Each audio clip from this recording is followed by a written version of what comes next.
Oi pessoal, tudo bem? Eu sou a Renata Manfrim do Cérebro Ativo. Estou aqui hoje para fazer uma reflexão, para conversar com vocês sobre os desafios da inclusão na sala de aula.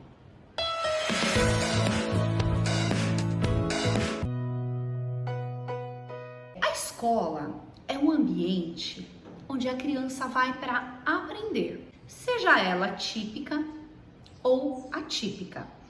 Para os leigos, a criança atípica é aquela que desenvolveu algum transtorno, síndrome ou distúrbio de aprendizagem. O conteúdo pedagógico para uma criança de inclusão, ele precisa ser adaptado.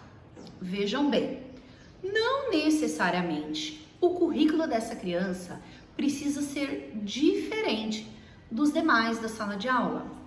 Ele pode ser o mesmo conteúdo pedagógico, porém abordado de forma diferente, com textos diferentes, uma abordagem diferente.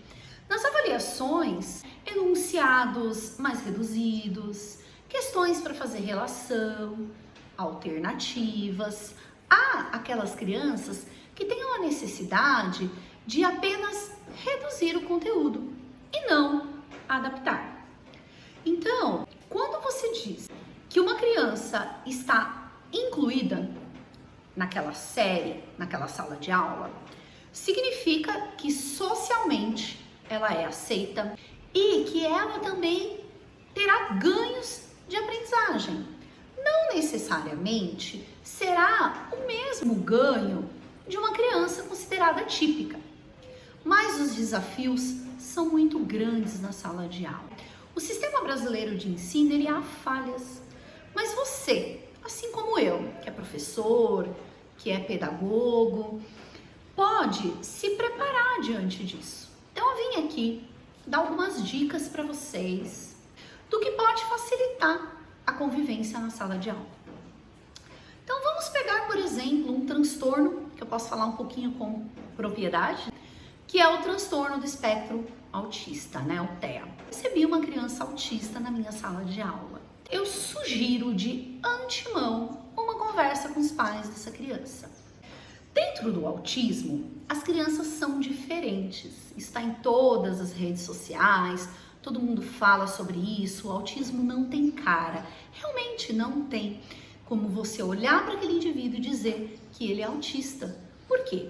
Porque o autismo faz parte de uma desordem neurológica. Então, partindo desse princípio, eu preciso entender daquela família quais são os gostos daquela criança, o que ela gosta, o que irrita aquela criança, o que faz aquele autista entrar em crise, para que não aconteça, de repente, de eu ter determinada atitude que deixe aquela criança irritada e para que eu prepare a sala também. Não basta só a professora ser inclusiva. Isso tem que acontecer com a sala de aula.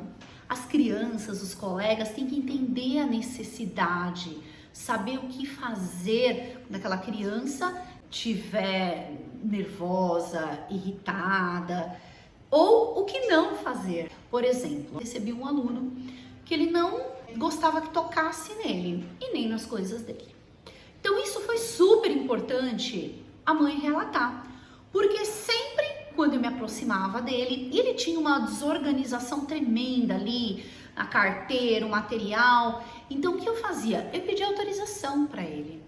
Eu comunicava previamente, eu avisava o que eu ia fazer, eu o preparava. Isso aconteceu de uma forma muito natural, o convívio, e os outros amigos também entenderam.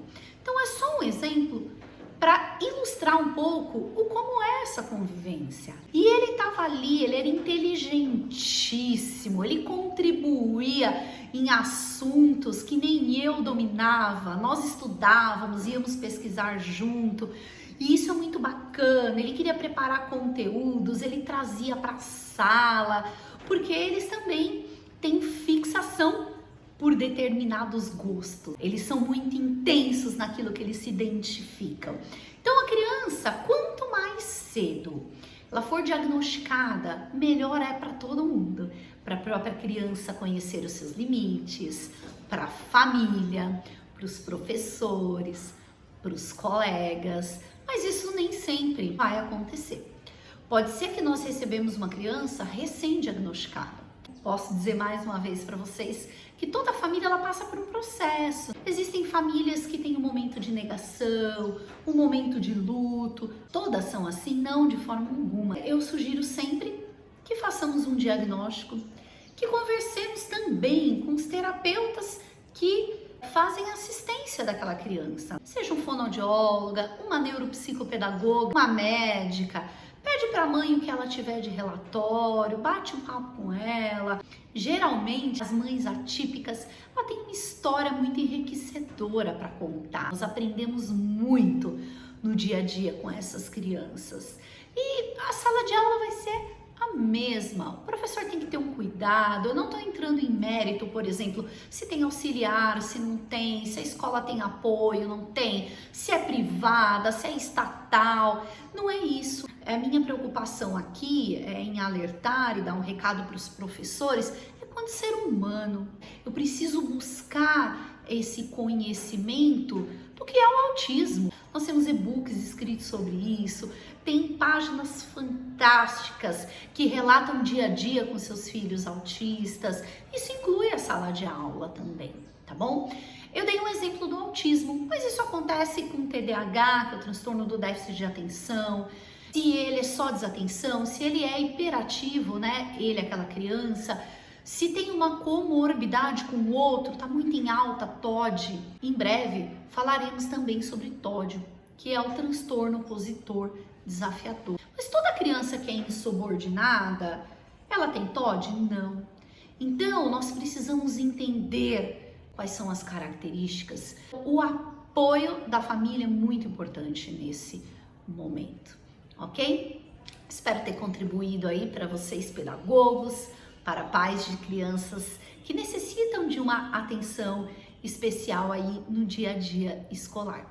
Para quem não é inscrito ainda no nosso canal, se inscreva, chama-se Espaço Cérebro Ativo, ativem o sininho para receber as notificações. Gente, é muito importante para nós. Curtam esse vídeo, deixem comentários, sugestões, essa troca de experiência muito rica. E que agora, nesse ano de 2021, que o ensino e as relações sejam mais humanizadas, tá bom? Desejo dias felizes para vocês e até a próxima.